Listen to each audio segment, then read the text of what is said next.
एक जंगल में सीमा नाम की एक बहादुर शेरनी रहा करती थी। सीमा के साथ उसके 3 बेटे भी रहा करते थे। वह तीनों अद्भुत रंगीन शेर थे। उन तीनों के पास जन्म से ही अद्भुत शक्तियाँ थीं। किसी के पास अग्नि की शक्ति, किसी के पास पानी की शक्ति, तो किसी के पास वायु की शक्ति थी। वह तीनों रंगीन शेर भाई अपनी माँ के साथ ही रहते थे, परंतु उन तीनों में एक कमी थी। उन तीनों भाइयों में कौन सबसे ज्यादा शक्तिशाली है, इस बात को लेकर वह तीनों आपस में लड़ते झगड़ते थे।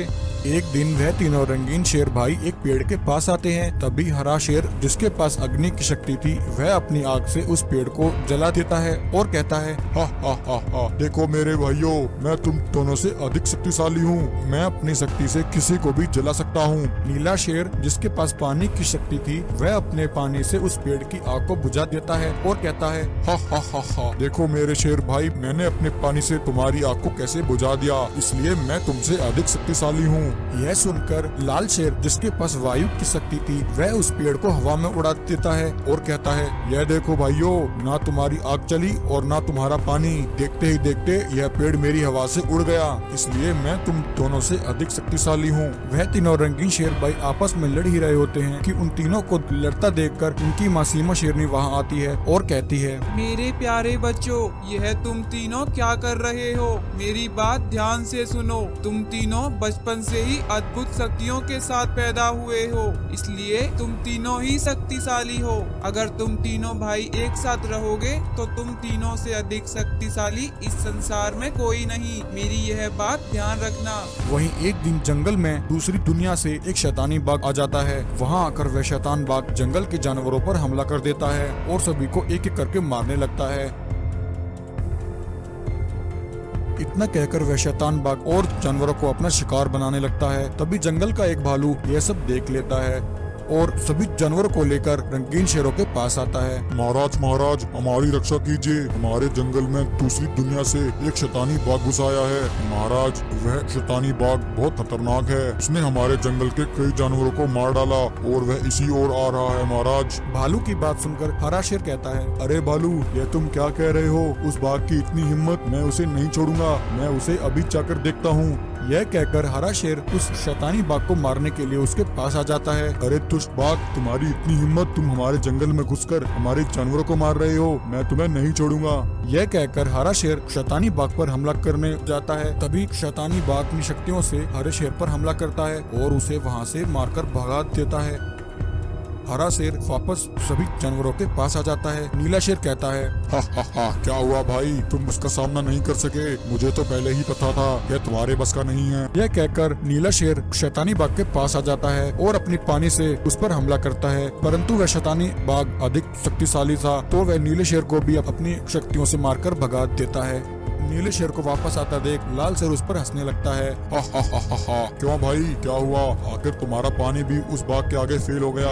अब देखो मैं कैसे उस बाघ को सबक सिखाता हूँ। यह कहकर लाल शेर शैतानी बाघ के पास आ जाता है और उस पर हमला करता है, परंतु शैतानी बाघ लाल शेर पर हमला करके उसे बुरी तरह घायल कर देता है। लाल रंगीन शेर बड़ी मुश्किल से अपनी जान बचाकर वहाँ से भागता है और भागकर अपने दोनों भाइयों के पास आ जाता है। भाइयों, वह शैतानी बाघ तो बहुत शक्तिशाली है, हम ऐसे उसका सामना नहीं कर सकते।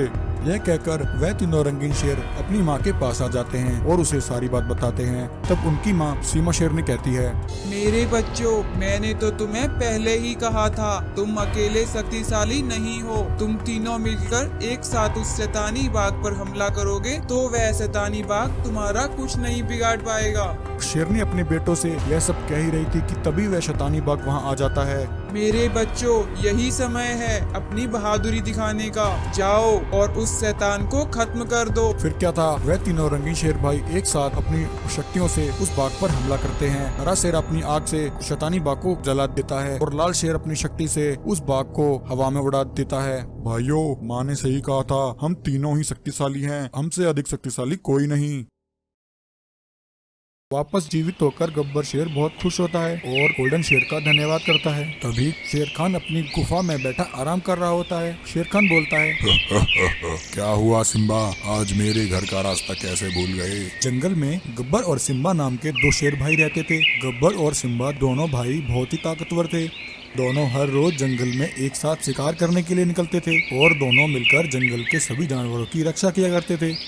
एक दिन जंगल का राजा कौन होगा इस बात का फैसला करने के लिए जंगल के सभी जानवरों की सभा बैठती है। तभी भालू कहता है, देखो गब्बर और सिम्बा, तुम दोनों भाई हमारे लिए एक समान हो, परंतु जैसा कि जंगल का नियम है, जंगल का राजा तो कोई एक ही होता है। जंगल के कानून के हिसाब से बड़ा भाई ही जंगल का राजा होता है। तो इस हिसाब से गब्बर तुम बड़े हो, मैं अपना मत तुम्हें देता हूँ और तुम्हें अपना राजा मानता हूँ। भालू की बात सुनकर सभी जानवर गब्बर और शेर को अपना मत देते हैं। केवल एक दो जानवर ही सिम्बा की तरफ होते हैं, क्योंकि गब्बर शेर के मत में बोलने वाले अधिक जानवर थे। तो गब्बर शेर चुनाव जीत जाता है और जंगल का राजा बन जाता है। परंतु वहीं सिम्बा को यह बात खटक जाती है। उसे सभा में हुई अपनी बेइज्जती स्वीकार नहीं होती। वह गुस्से से वहां से चला जाता है।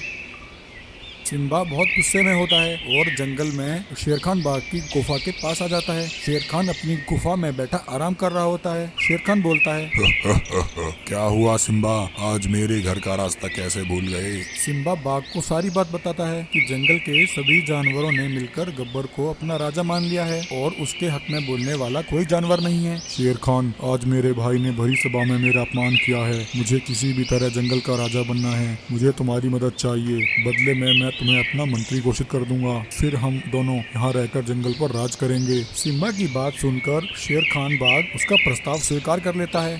अगले दिन गब्बर शिकार करने के लिए निकलता है। तभी सिम्बा और शेरखान बाघ उसे जंगल में घेर लेते हैं। सिम्बा और शेरखान दोनों एक साथ गब्बर पर हमला करके उसे वहीं मार देते हैं। गब्बर को मारने के बाद सिम्बा जंगल का राजा बन जाता है और जानवरों को बताता है कि उसका भाई गब्बर शेर खाई से गिरकर उसकी मृत्यु हो चुकी है। जंगल के सभी जानवर सिम्बा की बात पर विश्वास कर लेते हैं। शेरखान बाघ और सिम्बा दोनों जंगल पर राज करने लगते हैं। वह दोनों जानवरों पर अत्याचार करने लगते हैं। सिम्बा के राज्य में शेरखान बाघ बेफिक्र होकर शिकार करने लगता है। वह जिसे चाहे उसे अपना शिकार बनाता है और दोनों मिलकर मजे से शिकार का आनंद लेते हैं। जंगल के सभी जानवर शेरखान और सिम्बा के अत्याचारों से तंग आ जाते हैं। वहीं एक दिन जंगल में एक जादुई गोल्डन शेर आता है। वह सुनहरा शेर बहुत ही शक्तिशाली होता है। गोल्डन शेर को गब्बर शेर की लाश दिखाई देती है। गोल्डन शेर अपनी जादुई शक्ति से सब देख लेता है कि गब्बर शेर के साथ क्या हुआ था। यह देख कर गोल्डन शेर उसी समय अपनी जादुई शक्तियों से गब्बर शेर को वापस जीवित कर देता है।